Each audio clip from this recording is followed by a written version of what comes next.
क्या age bracket सबसे perfect होता है एग फ्रीजिंग का? एग फ्रीजिंग का सबसे अच्छा टाइम होता है बिटवीन 28 ईयर्स टू 34 ईयर्स। तो लड़कों का क्या राइट एज है, क्राइटेरिया है स्पर्म फ्रीज करवाने का? तो स्पर्म फ्रीजिंग के लिए लड़कों के लिए भी 28 टू 38 ईयर्स के बीच में वो अपना स्पर्म 4 साल हमें एक्स्ट्रा मिलता है। हाँ, ऑब्वियसली आप स्पर्म्स भी तो मिलियंस में होते हैं आपके।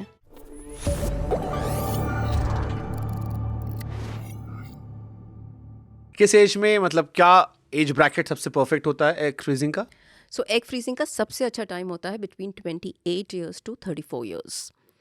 उस टाइम एक्चुअली आपका एग काउंट अच्छा होता है। आप इंजेक्शंस लगवाओ 10 दिन, हार्मोन इंजेक्शंस, उससे आपकी दोनों ओवरी में एग्स बनते हैं। आपको क्लिनिक जाना है। क्लिनिक पे अंडर अल्ट्रासाउंड गाइडेड 5 मिनट आपको बेहोश करके ये सारे एग्स हम एस्पिरेट कर लेते हैं and then we see them under microscope and then we freeze them. और ये इंजेक्शन किस चीज के लगाते हो आप? दीज आर हार्मोनल इंजेक्शंस, कि और अच्छी क्वालिटी के? अच्छी क्वालिटी के और खूब सारे एग्स बन जाएं, क्योंकि हर साइकिल में नॉर्मली एक ही अंडा बनता है। लड़कों में? लड़कों में तो मिलियन ऑफ स्पर्म्स होते हैं हाँ, एक तो हम एजैकुलेट अपनी में। बात करें, लड़कों की बात कर रहा हूँ मैं। तो लड़कों को कुछ नहीं करना है, उनको एक बेसिक अपना ब्लड टेस्ट करना होता है। हमको तो इंजेक्शन लगवाना 10 ना। नहीं नहीं, आपको नहीं लगवाने। For sperm freezing it is वही ओनली वन एग्जैक्टली। सैंपल। हाँ हाँ, तो हमारे लिए तो आसान है। बहुत, लड़कों के लिए तो हर चीज बहुत आसान है। Life is not that complicated. Yes, very easy. So लड़कों का क्या राइट एज है, क्राइटेरिया है अपना एग फ्रीज करवाने का? सो लड़के स्पर्म फ्रीज करवाने का? सो स्पर्म फ्रीजिंग के लिए लड़कों के लिए भी 28 टू 38 ईयर्स के बीच में वो अपना स्पर्म 4 साल हमें एक्स्ट्रा मिलता है। हाँ, ऑब्वियसली, बिकॉज ऑब्वियसली आप स्पर्म्स भी तो मिलियंस में होते हैं आपके। सो जो ये आईवीएफ के जरिए बच्चे होते हैं, जैसे मान लीजिए मैंने अपना स्पर्म फ्रीज करा दिया, जो मेरा बच्चा होगा वो नॉर्मल बच्चे की तुलना में बेहतर होगा? See, normally they say that IVF babies are more intelligent than normal babies, some percentage. But you have to be careful also because IVF में 2 से 4% जेनेटिक डिसऑर्डर्स होने के भी चांसेस होते हैं। सो इसीलिए जब हम IVF करते हैं, so as our clinic we are very very technologically and scientifically strong. So हम जो एम्ब्रियोज यानी भ्रूण बनाते हैं अंडा और स्पर्म मिला के, उनकी हम आनुवांशिक जांच भी करते हैं, जिसको PGTA टेस्टिंग करते हैं। PGTA टेस्टिंग यूजुअली उन कपल्स में हम करते हैं जिनकी उम्र 35 से अधिक है, 1 या 2 IVF साइकिल फेल हो चुकी हैं और स्पर्म काउंट कम है, या फिर बार बार उनको अबॉर्शंस यानी बार बार उनको रिकरेंट अबॉर्शंस 2-3 बार उनका बच्चा ख़राब हो गया हो। ऐसे केसेस में अगर हम आनुवांशिक जांच करें एम्ब्रियोज की, सो चांसेस बहुत बेटर हो जाती हैं एंड इससे फिर बेबी भी जेनेटिकली हेल्दी होता है। ओके, नॉर्मली सक्सेसफुल कितनी बार में होता है? मतलब एक एवरेज क्या आता है इसमें? पहली बार में लोग सक्सेसफुल होते हैं आईवीएफ में या मल्टीपल टाइम्स? तो IVF का success depends on lot of factors. Age क्या है फीमेल की, मेल की एज क्या है, एग क्वालिटी कैसी है, आपने इंजेक्शंस कैसी क्वालिटी के लगाए हैं, आपकी लैब कंडीशंस कैसी हैं, एग कैसा निकला, मैच्योर था कि नहीं, एम्ब्रियोज कैसे बने babies after putting sperm, sperm की मोटिलिटी, मॉर्फोलॉजी, स्पर्म फैक्टर्स, और फिर ट्रांसफ़र जब करते हैं तो उसका यूट्रस कैसा है, उसमें कोई फाइब्रॉइड तो नहीं है, एंडोमेट्रियोसिस तो नहीं है, एंडोमेट्रियल लाइन जहाँ बेबी स्टिक होता है वो अच्छी बनी है कि नहीं। सो बहुत सारे फैक्टर्स पे IVF डिपेंड करता है।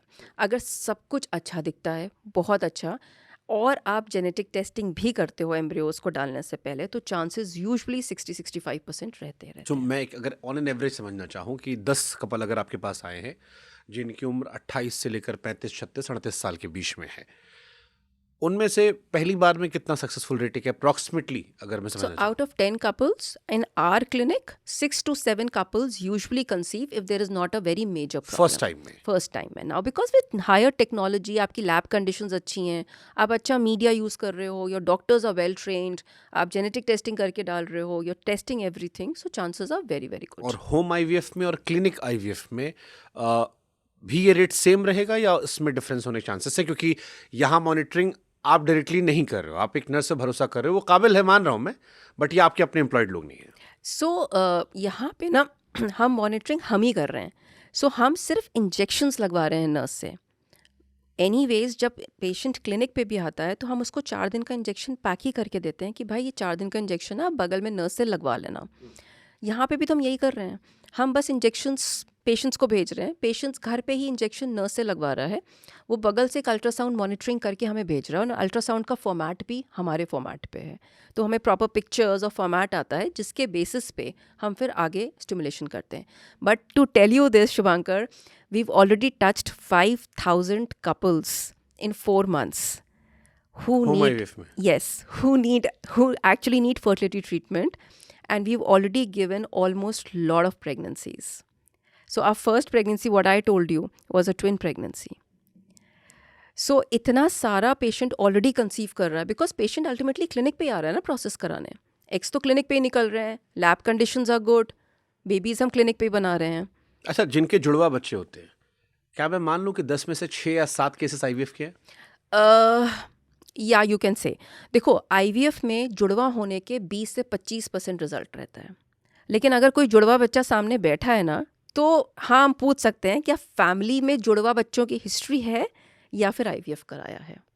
बट आजकल जुड़वा बच्चे बहुत सुनाई पड़ रहे हैं, पहले इतने नहीं सुनाई पड़ते थे. आईवीएफ की वजह से, बिकॉज सिर्फ आईवीएफ नहीं है, बहुत सारे लोग नेचुरल जो दवाइयाँ खा के भी प्रेगनेंसी करते हैं ना, उनके भी जुड़वा बच्चे हो सकते हैं.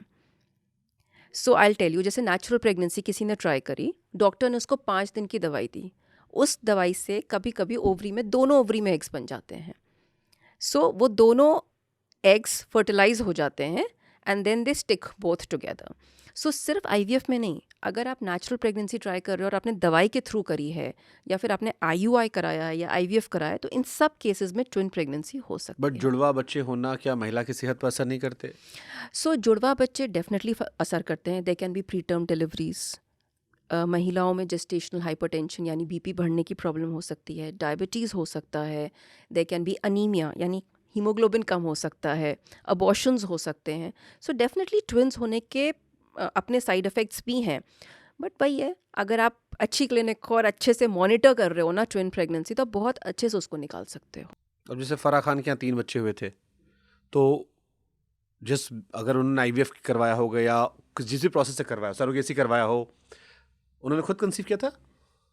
सी, अब जो भी कराया हो, उनके 3 बच्चे हुए triplets. It can be N IVF और सरोगेसी. ट्रिपलेट्स में विमेन के लिए रिस्की नहीं होता ही, क्योंकि ये भी कई केसेस सुनाई पड़े. करण जौहर में शायद 3 बच्चे थे. या सो ट्रिपलेट्स इज रिस्की. ट्रिपलेट्स वाले बेबीज नॉर्मली 8.5 मंथ्स पे नॉर्मली डिलीवर कर जाते हैं, तो वो अच्छा होता है.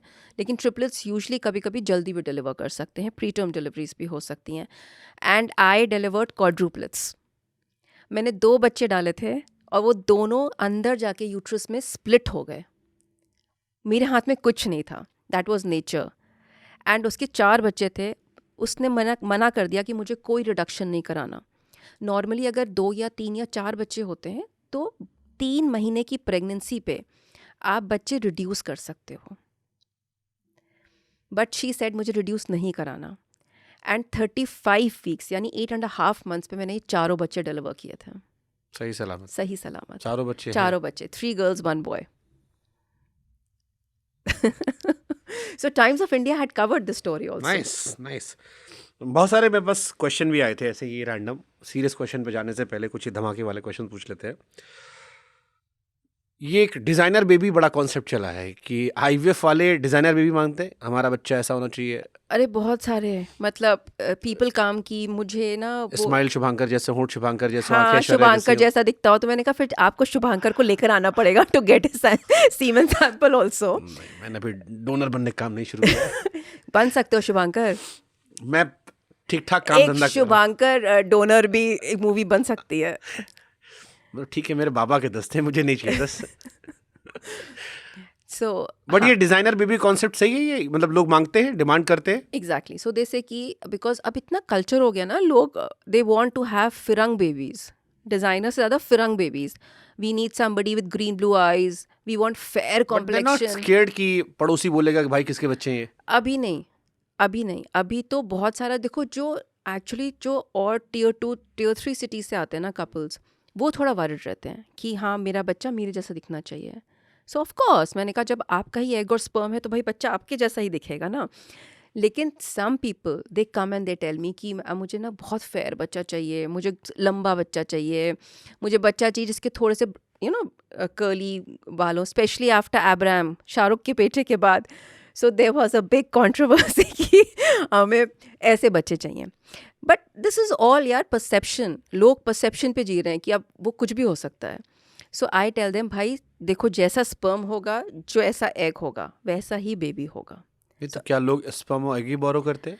So if they have donor issues like अगर उनके एग काउंट बहुत कम है या स्पर्म काउंट कम है so they ask for donor eggs and donor sperms.